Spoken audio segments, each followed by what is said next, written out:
chapter 5, section 5.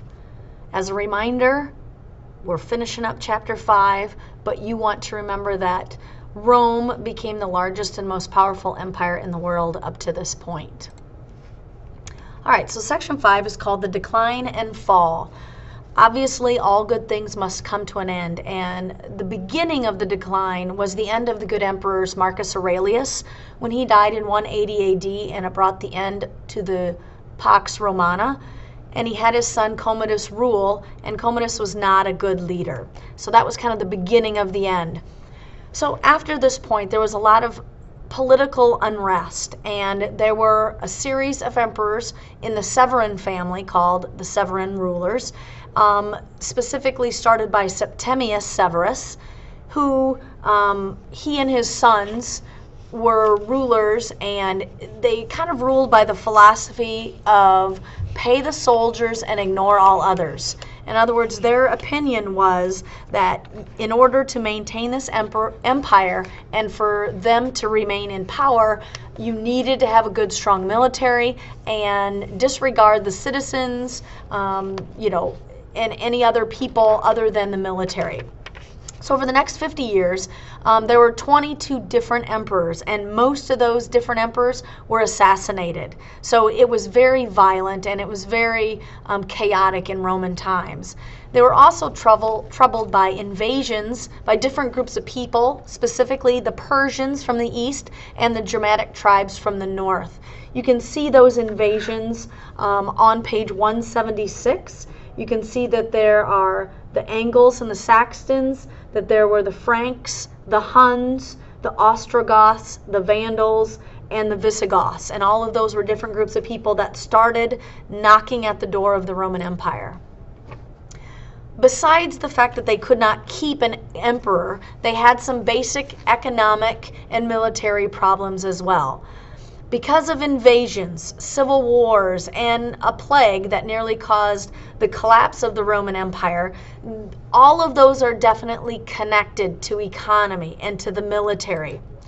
There was a decline in trade and small industry because they were dealing more with protecting and defending rather than the peaceful time of the Pax Romana where trade and industry increased.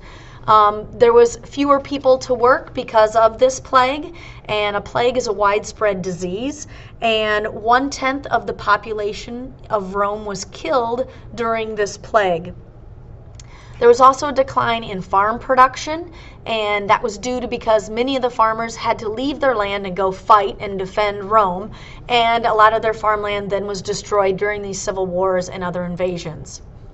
The value of the money of the Roman Empire decreased, so that obviously affects the economy. And there were fewer and fewer soldiers.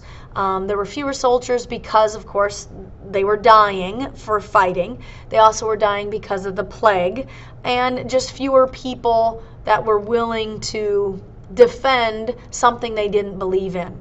So, in order to maintain their military, the Romans had to hire Germans to fight. Now, the problem with this is that they were definitely not loyal to the good of Rome. They didn't understand what Rome was about and the values.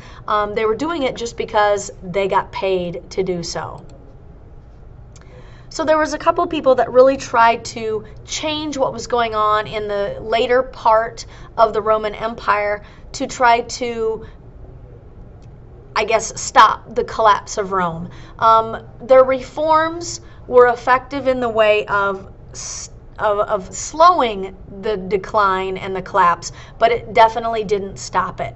So Diocletian and Constantine, which were emperors that we mentioned that were part of the spread of Christianity from section 4, created new government structure, and they believed that if they had a strict system, an economic, social system that was very rigid, it would kind of stop the slow leak, if you will. And of course, Constantine being the first Christian emperor, they knew that maybe this new religion could also help it. So Diocletian ruled from 284 to 305 AD, and he divided it into 4 units, and each unit actually had a ruler. Constantine came after him in 306 and 337 AD was when he finished ruling. Both of them strengthened the government and enlarged the government, if you will. The army was also enlarged to 500,000, and they needed more money for that, but there were fewer taxpayers because of unemployment. Farmers were away fighting and didn't have any money, and of course the plague, which killed a tenth of the population, which could have been taxpayers. So to fight inflation, or this rapid increase in prices and the declining value of their money, they established new economic policies. Diocletian and Constantine both set wage controls, price controls, so that was pretty rigid. They also made sure that people were staying in their current jobs, and jobs were passed on from family members to family members, so that they made sure that all jobs were being done. And by 324 AD, Constantine became the sole ruler of the empire, although there were 4 leaders that were created by Diocletian. Eventually they knew that the 4-leader thing wasn't going to work, and so Constantine became the emperor of the empire. At this point, he moved the capital of the Roman Empire from Rome to Constantinople. And obviously Constantinople is a city named after Constantine. And this city no longer exists by the name of Constantinople. It's now called as Istanbul, Turkey. And it was on the Greek city of the Byzantium, and it was in the eastern portion of the Roman Empire. Constantinople then became what they call the New Rome, and it was the center of the Roman Empire, but more specifically of the eastern part of the Roman Empire. So, looking at our map, let's go through a review as we are finishing this chapter. You, of course, need to know where the peninsula of Italy is, the city of Rome in the center of Italy, the Tiber River that runs through Rome, the Mediterranean Sea, which was instrumental in the growth and expansion of the Roman Empire, Carthage, of course, fought in the Punic Wars, and that was acquiring Africa for the Roman Empire, all of the northern part of Africa.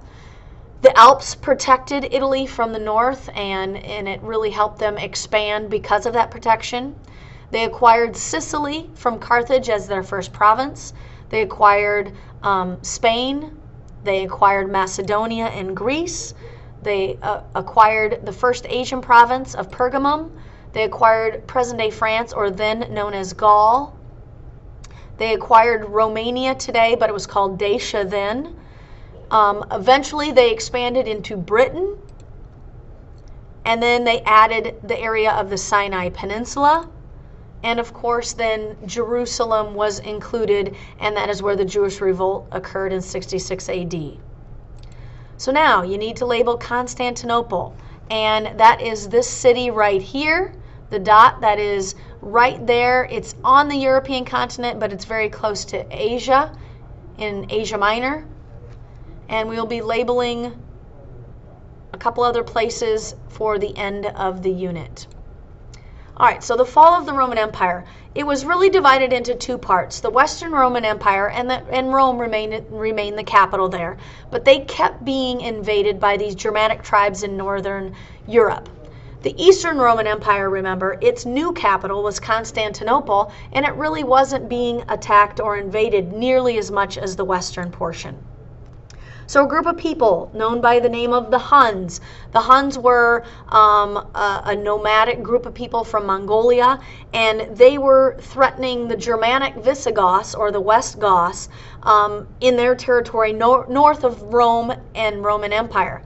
And so they were pushing them further south into the Roman territory, and the Germanic Goths decided that they might want to become allies with the Romans, and hey, why don't you let us into the empire so you can protect us, and we'll definitely return the favor. However, this only lasted for a short while, because in 378 AD, these Germanic Visigoths revolted at the Battle of Adrianople, and that, of course, was detrimental to the Romans because they defeated them, and it was because they were already inside the empire, if you will. Later on, another group of Visigoths attacked Rome in 410 AD. And then the Vandals, another group, also raided and looted Rome. And this is, of course, where we get the word vandal or vandalism.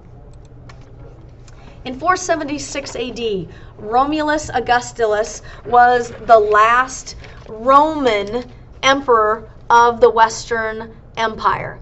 And he was removed and replaced by Odoacer, who was the head of the army for the Germanic tribes.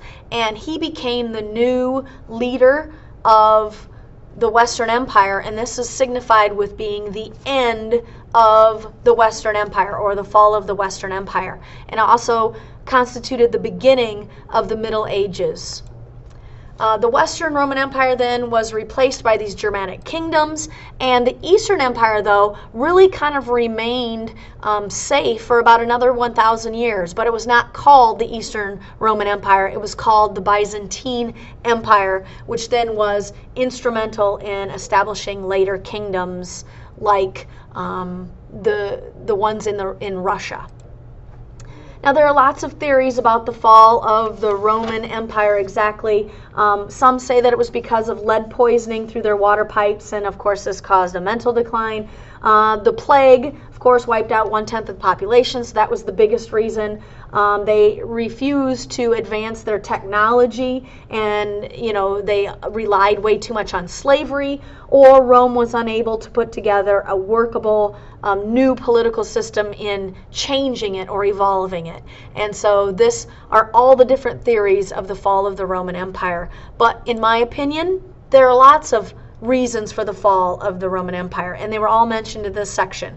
So some causes are: they had internal problems, civil war, 22 different emperors in 50 years. People lost confidence in Rome. They didn't think they were able to protect. Their economy was going down. They didn't know who the leader was going to be. There was, of course, declining cities and farms. The farms were obvious because the farmers were leaving and going to fight. And the cities, the wealthy were leaving the cities because they didn't feel protected, and they left, and they would leave the city and go to their own private latifundias where they were walled in and felt more protected. There was a smaller population because of fighting, because of plague. All of those things declined the number of the people. They had weakened defenses because of a smaller army, and more people were attacking. Their economy was stagnant or not improving. They were lacking in trade. Their small businesses declined. The value of their money went down. Really, Diocletian and Constantine are almost considered to be causes to the fall as well, because they didn't do anything to really stop the fall, so they're considered to be causes. They divided the empire, so maybe that wasn't a good idea.